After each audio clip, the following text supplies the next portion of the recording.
Back to School, a short story written and narrated by Robert Fairhead from the Tall and True Writers website. Chapter 5, 16 Again. Hamilton leaned back, tapping the tips of his fingers together in contemplation. He left the boy waiting for a few moments, before commenting, "An interesting dream, Edwards. What do you make of it?" Charlie shifted nervously from leg to leg. "Well, sir, I've been giving it a lot of thought since last night, and I think it was a premonition, a warning of what could happen to me if I drop out of school this year, and if I don't come back next year, sit my final exams, and leave school with a better education." The boy paused and stared down at his shuffling feet. Hamilton waited for him to continue. "I know I've mucked up a lot this year." The headmaster coughed.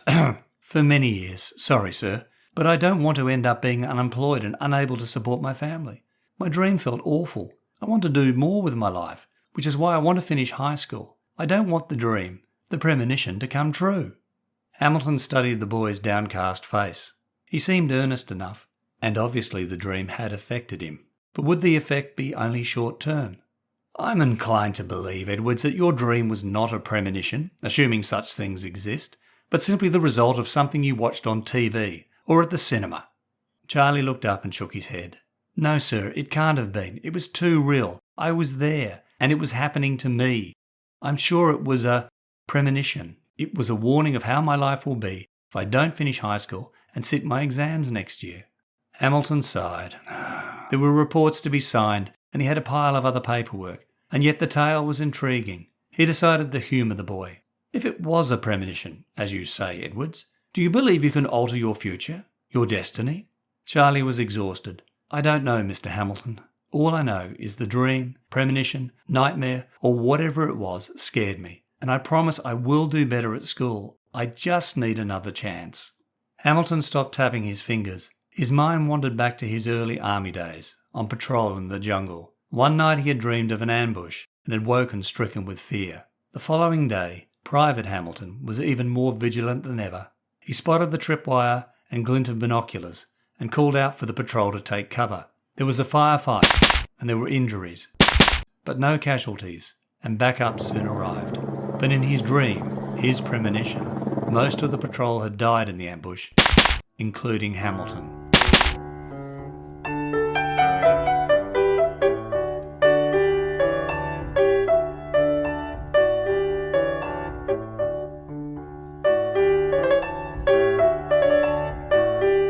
Hi, I'm Robert Fairhead from Tall and True Short Reads and the Tall and True Writers website. If you've listened to my insights in the earlier chapters of Back to School, you'll know I wrote the first draft of the short story in 1992, based on a dream I had about my school days. Initially titled A Second Chance, the story became Another Chance in subsequent drafts.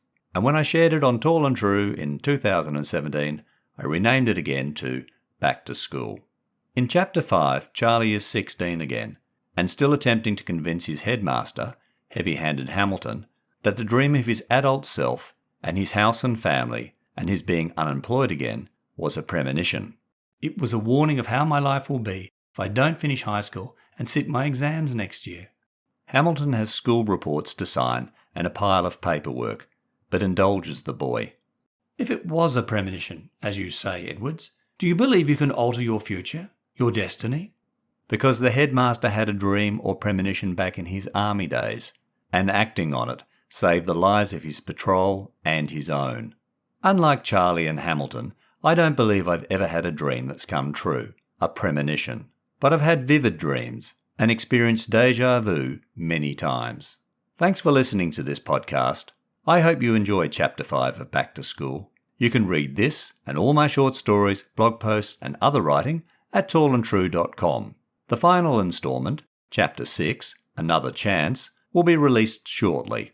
The headmaster sighed and shut out the old memory. He leaned forward on his desk. "Edwards, your marks and behaviour this year have been poor enough to earn expulsion several times over." Hamilton watched the boy's chin drop. He shook his head and sighed again. In the meantime, check your podcast feed for earlier chapters and other self-contained short story episodes from Tall and True Short Reads. And follow or subscribe to the podcast and rate and review it via your favourite listening app. And please tell your family and friends about Tall and True Short Reads and the Tall and True Writers website.